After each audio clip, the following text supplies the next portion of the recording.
Esse aqui é o seguinte, ó. Foi anunciado na sexta-feira da semana passada que a discussão a respeito do Clarity Act teria chegado a um acordo sobre uma disposição fundamental que gerou todo o impasse no começo do ano, agora de 2026. E que poderia eventualmente abrir caminho para que o Clarity Act fosse aprovado no Senado dos Estados Unidos. O projeto de lei ele foi paralisado lá no início do ano, especialmente por conta de os bancos terem se negado, né, terem feito oposição a uma disposição da lei que permitiria que as corretoras de cripto oferecessem rentabilidade para os seus clientes que colocassem stablecoins em stake. Né? Isso, segundo os bancões, poderia atrair depósitos bancários para as corretoras de cripto, e esses depósitos bancários são hoje uma exclusividade dos bancos americanos. Né? Então, isso foi o que gerou, esse foi um dos principais fatores de discussão, o que travou o avanço do Clarity Act nos Estados Unidos. O que parece estar acontecendo nesse momento é um acordo que ficaria no meio do caminho, ou seja, as corretoras poderiam oferecer rentabilidade em stablecoins, mas com certa restrição. O que seria um meio do caminho, entre o que querem as corretoras e o que querem os bancos. Né? Naquela ocasião, o Brian Armstrong da Coinbase falou, olha, é melhor que a lei não exista do que uma lei ruim.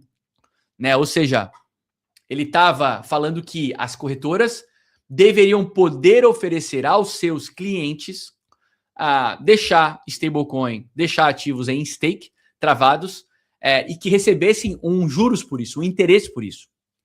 E o que os bancos falaram foi o seguinte, olha, não faz nenhum sentido para os bancos poderem oferecer esse tipo de produto, eles precisam ter uma autorização bancária. Se as corretoras quiserem oferecer interesse pago por stake de stablecoin, de dólar, então essas corretoras que virem bancos. Ok? E o que parece estar acontecendo nesse momento é que eles parecem que estão chegando no meio do caminho. As corretoras não vão precisar virar bancos necessariamente para oferecer juros para quem fizer stake de stablecoin, para quem travar stablecoin ou criptomoedas de maneira geral, mas com certa restrição. Não está claro ainda se a restrição será na rentabilidade que poderá ser oferecida ou nos ativos que poderão ser travados para que os clientes das corretoras recebam juros por isso. Ok? É nesse momento que a gente está. Isso está muito em linha com o que falou o Mike Novogratz, que é o CEO da Galaxy Digital. Ele falou, olha, em maio teremos um avanço importante para a aprovação do Clarity Act, e o Clarity Act, segundo o Mike Novogratz, seria assinado pelo presidente dos Estados Unidos entre junho e julho de 2026.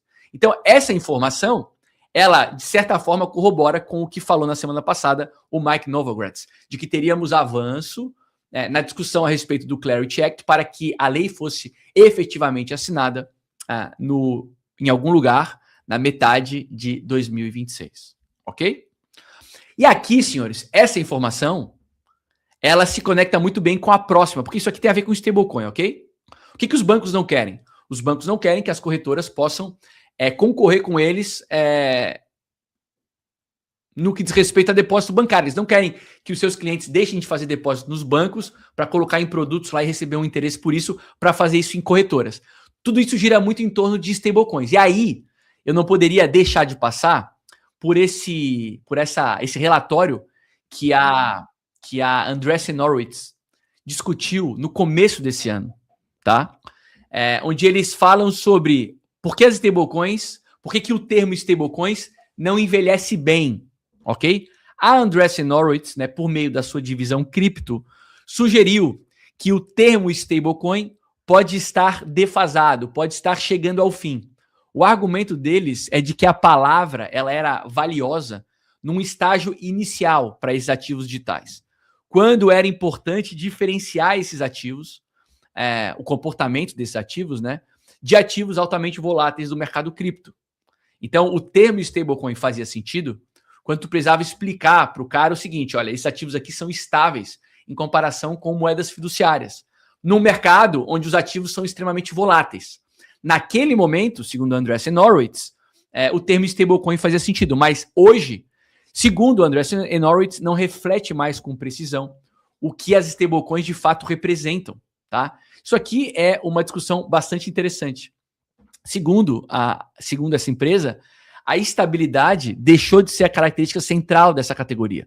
Na visão deles, o que se tornou um requisito ser estável se tornou um requisito básico e não algo que atribui definição ao produto stablecoin. Eles dizem que o foco mudou da promessa de manter a paridade com uma moeda fiduciária para sua utilização como uma infraestrutura financeira, especialmente para pagamentos, para transferências internacionais e para serviços integrados a toda e qualquer aplicação.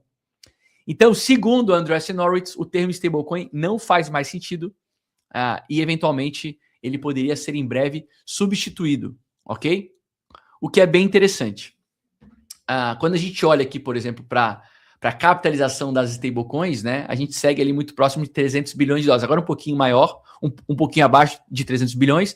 Chegou a estar acima de 300 bilhões de dólares, agora um pouco abaixo de 299 bilhões. O ponto aqui uma coisa é preço, né? E no começo da live a gente passou por preço, a gente viu como que o preço está se comportando, a gente olhou para o gráfico, viu onde estão as resistências para que o Bitcoin continue andando, quem sabe em direção a novas máximas em 2026, não é o que eu acho que vai acontecer, mas por que não? Mas uma coisa é tentar entender para onde o preço vai, e outra coisa é olhar para a maneira como a blockchain está sendo inserida na busca por uma maior eficiência para o mercado de capitais, para o mercado financeiro tradicional. E aqui não existe espaço para discussão. Não existe espaço para discussão. Quando a gente vê os bancos e as corretoras discutindo a possibilidade de você depositar stablecoin numa corretora para receber um interesse por isso, quando você vê uma Andreessen Horowitz discutindo o termo stablecoin e dizendo que uma stablecoin ser pareada ao dólar já não é mais algo questionável, não deveria ser algo questionável. É que a gente tem que olhar para a utilização das stablecoins como uma maneira de tornar todo o mercado de capitais, todo o mercado financeiro mais eficiente. Tá? Então, não existe discussão a respeito do aumento da utilização da blockchain como infraestrutura para tornar todo o mercado de capitais, todo o mercado financeiro mais eficiente. Não existe espaço para discussão aqui. Uma coisa é preço, outra coisa são os fundamentos, né? Não acaba por aí, e não acaba por aí. Esse documento aqui da Securities and Exchange Commission, da SEC, né, saiu um documento importante aí deles, que na prática mostra um movimento do mercado tradicional em direção ao mundo cripto. A New York Stock Exchange está propondo uma mudança na regra para permitir a negociação de ativos tokenizáveis dentro da própria bolsa. Vocês lembram que eu falei na semana passada um anúncio da Securitize falando sobre as empresas poderem abrir capital, parte utilizando bolsas tradicionais, parte através de ações tokenizadas, parte através de tokens. E aqui a gente não estamos falando de sintéticos, que é o que existe hoje. Hoje eu posso acessar uma ação, sei lá, da Circle, numa Ondo, ou na Kraken. A Kraken tem lá as X-Stocks, ou na Gemini. A Gemini tem as stocks tokenizadas da Dinary. São todas ações sintéticas que existem porque tem como lastro um papel da empresa numa bolsa de valores, ok? O que a gente estava discutindo no final da semana passada, o que a Securitize estava falando era que as empresas de capital aberto poderão emitir ações em blockchain. Não são tokens que têm como lastro uma ação. Não, são ações sendo emitidas em blockchain. E aqui a gente está vendo a New York Stock Exchange propondo uma mudança na regra para permitir a negociação de ativos tokenizados dentro da própria bolsa. Significa que ativos como ações poderiam passar a existir também no formato digital, no formato de tokens, mas negociados dentro de um ambiente completamente regulado, dentro do sistema tradicional. Então, se você não está otimista com o blockchain, você não entendeu nada. Ok? Uma coisa é preço.